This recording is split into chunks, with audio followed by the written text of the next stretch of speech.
Yo sahabat entrepreneur, salam hebat luar biasa. Di episode kali ini saya kembali akan membahas soal buku ya. Nah, buku ini berbicara tentang ayah kaya dan ayah miskin. Buku ini sudah saya baca lebih kurang sekitar 18 tahun yang lalu dan lengkap dengan semua kontroversinya. Tetapi kita nggak usah bicara kontroversinya, tapi kita bicara makna yang kita bisa petik dari buku ini. Jadi berjudul Ayah Kaya vs Ayah Miskin.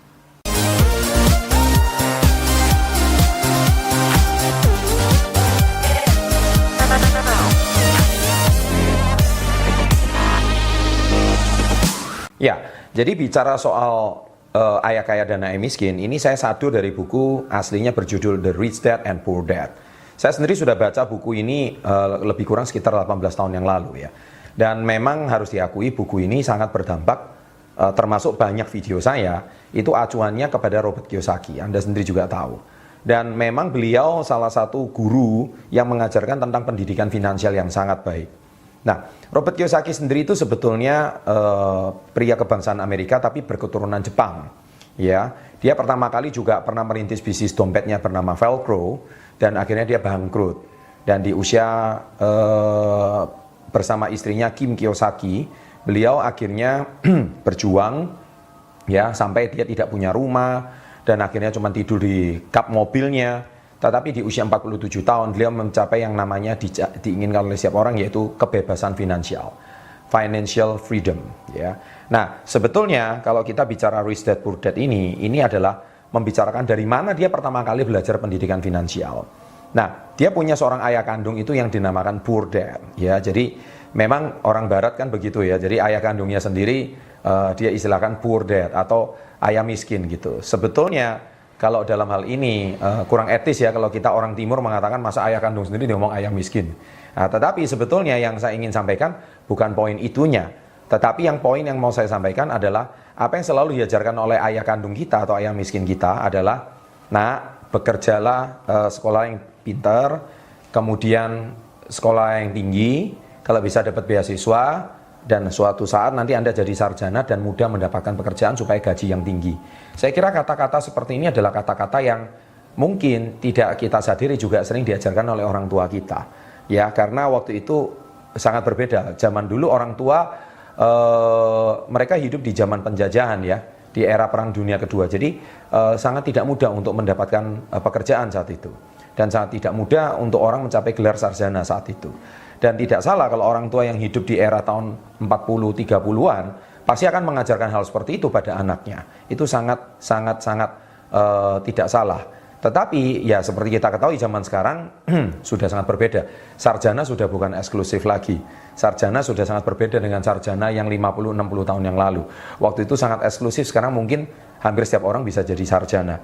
Nah, oleh sebab itu Robert Kiyosaki berkata bahwa beliau memberikan pandangan hidup kedua orang tuanya. Nah, Rich Dad itu adalah ayah kayanya. Nah, ayah kayanya mungkin dalam hal itu ya semua kontroversinya saya nggak mau bahas. Tetapi yang kita mau bahas di sini adalah cara berpikir ayah kayanya. Itu yang kita harus bahas. Nah, memang oleh sebab itu ayahnya itu lahir dari seorang di Hawaii ya di Amerika. Kemudian beliau itu adalah seorang yang sangat kompeten di bidang pendidikan. Kemudian dia menjadi seorang kepala pendidikan di Hawaii. Ayah kandungnya adalah seorang yang berpendidikan sangat tinggi, sangat cerdas. Bahkan ayahnya mendapatkan pendidikan sampai PhD, Philosophy Doctor, S3.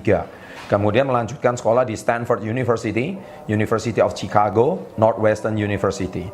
Nah, ayah miskinnya itu semua biaya pendidikannya hanya menggunakan beasiswa. Keren sekali kan? Ya. Tetapi Anda harus tahu, ini ceritanya belum selesai. Untuk pendidikan tingginya, Robert Kiyosaki menyebutkan bahwa ayah miskinnya atau poor dad-nya itu karena meskipun sukses di pendidikan dan karir, pada akhir hidupnya dia meninggalkan banyak hutang dan tidak kaya sama sekali. Sedangkan ayah satunya atau adalah ayah kayanya, dia belajar tentang filosofi uang dan kebebasan finansial. Ayah kayanya tidak memiliki pendidikan tinggi seperti ayah miskinnya, bahkan tidak lulus pendidikan setingkat 8. Nah, itu seperti mungkin di Indonesia seperti SMP atau SLTP. Dan tapi di akhir hidupnya dia menjadi salah satu orang terkaya di Hawaii. Dia memiliki beberapa perusahaan, dia juga memiliki beberapa minimarket, dan dia salah satu orang terkaya di Hawaii. Keduanya adalah orang yang sukses di bidangnya, tetapi yang satu di kebebasan finansial, yang satu di bidang akademis. Dan berakhir dengan hasil yang sangat berbeda. Pada saat ayah kayanya belum kaya dan ayah miskinnya belum miskin, kedua orang ayahnya ini adalah orang yang berusaha keras dan sukses di bidangnya. Ayah miskinnya bekerja keras di jalur pendidikan dan ingin hidup tenang sebagai pegawai pemerintahan, mungkin di Indonesia seperti PNS, sedangkan ayah kayanya berusaha keras untuk membangun kerajaan bisnisnya. Kedua ayah Kiyosaki ini memiliki cara pandang yang sangat berbeda terkait uang, pengelolaan, dan tujuan finansialnya. Ayah kayanya mengatakan bahwa kehabisan dan kekurangan uang adalah sumber dari kejahatan. Sedangkan ayah miskinnya berkata, cinta akan uang adalah akar dari segala kejahatan. Kita lihat dari sini sudah terjadi perbedaan dari cara berpikir dari kedua orang tersebut. Ayah miskinnya hanya sedikit menyinggung tentang masalah finansial. Dan dia selalu sensitif kalau bicara masalah finansial. Dan bagaimana memperolehnya, sedangkan ayah kayanya setiap hari mengasah otaknya untuk mempunyai kecerdasan finansial. Dan akhirnya mengembangkan bisnisnya. Berikut beberapa perbedaan pandangan ayah miskin dan ayah kaya.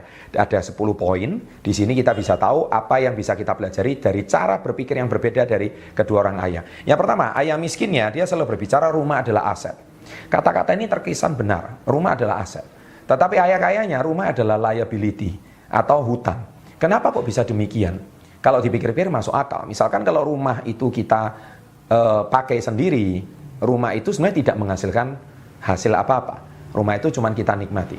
Bahkan kalau rumah itu tidak kita miliki, rumah itu kita jual atau kita kontrakkan, sebetulnya hasil nilai kontrak tersebut, kalau 2 tahun, 3 tahun kemudian, maka hasil nilai kontrak itu kalau bagus sih nggak apa-apa. Tapi seringkali kalau kita hasil uang sewa kontrak itu untuk merenovasi rumah kita sekali lagi, itu kalau dipikir-pikir hasilnya nggak sepadan dengan aset daripada rumah tersebut. Sedangkan berbeda dengan ayah kayanya. Ayah kayanya selalu berkata, rumah adalah liability.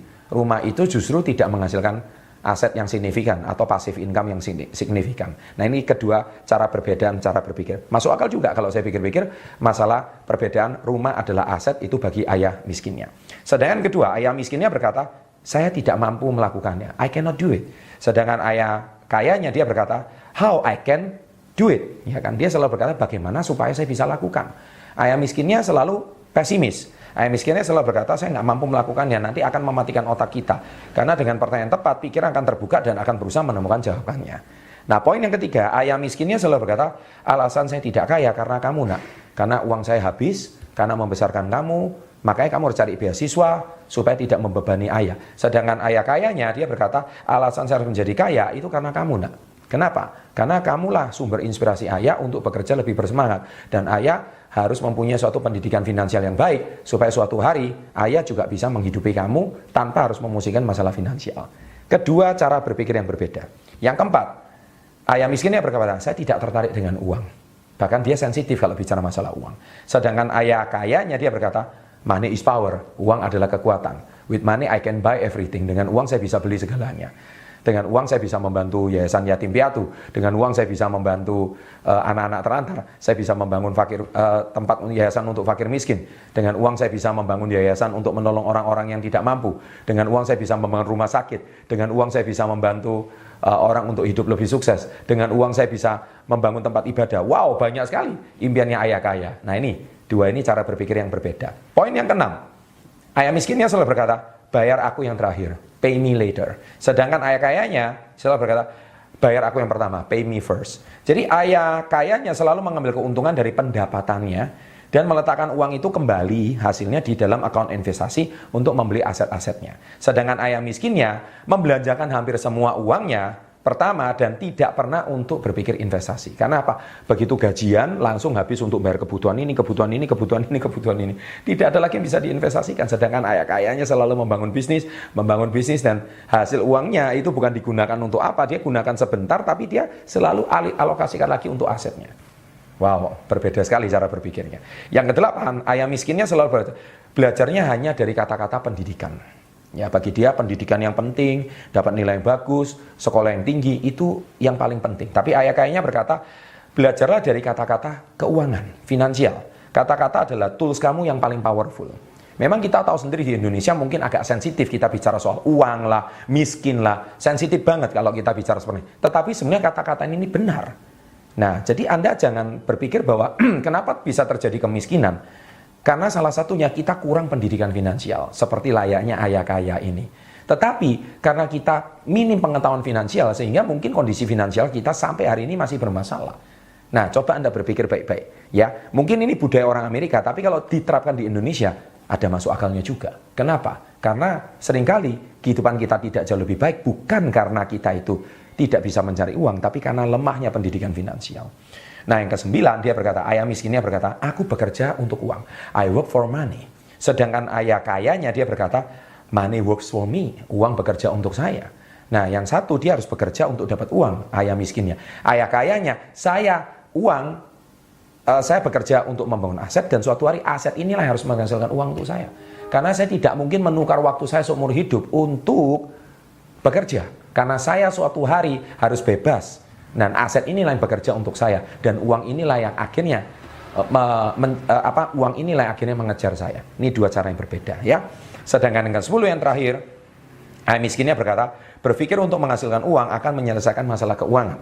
Sedangkan kalau ayah kayanya dia berkata, mengetahui pendidikan finansial adalah jawaban atas masalah keuangan. Nah, seringkali ayah miskinnya berkata bahwa ketika Anda punya masalah uang, Anda cari uang lebih banyak lagi untuk menutup lubang, gali lubang, tutup lubang. Gali lubang, tutup lubang. Sedangkan ayah kayanya, dia berkata, ketika Anda punya masalah keuangan, Anda harus berpikir bagaimana, kenapa masalah keuangan ini harus diselesaikan. Karena Anda lemahnya pendidikan finansial, Anda tidak tahu cara bangun aset, sehingga seumur hidup Anda selalu bermasalah terus dengan masalah keuangan. Wow, fantastis sekali perbedaan cara berpikir dari dua orang tersebut. Akhirnya kaya, aset, liabilitas, dan kebebasan finansial itu sesuatu yang masuk akal. Jadi Anda jangan takut menjadi kaya. Anda jangan alergi dengan kata kaya. Dan Anda juga jangan sensitif dengan kata miskin. Ya, seolah-olah kalau Anda dengar kata miskin itu sudah seperti seolah-olah saya menghina Anda. No, saya tidak, I don't want to insult you. Saya tidak ada pemikiran sedikit pun untuk mau menghina Anda. Ya, di sini, tapi yang kita berpikir, dan dia di sini juga bukan berarti menghina ayah miskinnya, tidak. Tapi di sini dia cuma menganalogikan tentang bagaimana dua cara berpikir yang berbeda tentang dua ayah tadi, itu bisa menentukan nasib seseorang 10 tahun, 20 tahun, bahkan 50 tahun ke depan. Ya, jadi sahabat entrepreneur, hari ini yang kunci yang terpenting adalah yang bisa membuat Anda kaya raya bukan berapa uang yang Anda hasilkan, bukan berapa gaji yang Anda miliki, tapi berapa banyak uang yang bisa Anda tabung, bisa Anda simpan, dan dari aset yang Anda simpan tersebut bisa mempertahankan hidup Anda tanpa Anda harus mendapatkan uang lagi. Itu yang selalu diajarkan oleh ayah kayanya di dalam buku Rich Dad Poor Dad ini. Dan ayah miskinnya selalu dia mengajarkan itu. Oke, demikian sahabat entrepreneur untuk review buku untuk kali ini. Saya senang sekali bisa berbagi tentang kisah Rich Dad and Poor Dad, bagaimana ayah kaya vs ayah miskin, cara berpikir mereka, dan buku ini menjadi mega bestseller di seluruh dunia, sudah terjual di lebih dari 40 negara, dan sampai hari ini masih ada di toko buku Indonesia. Silakan miliki bukunya, saya sudah review untuk Anda, bagus sekali, dan semoga Anda juga berminat, dan Anda bisa membuka cara berpikir dan wawasan Anda. Oke, bila Anda menyukai channel seperti ini, jangan lupa klik like, berikan komentar-komentar positif Anda, dan jangan lupa subscribe, ya. Ada 2 video di sini, silakan ditonton untuk menambah wawasan Anda. Sukses untuk Anda, salam hebat luar biasa.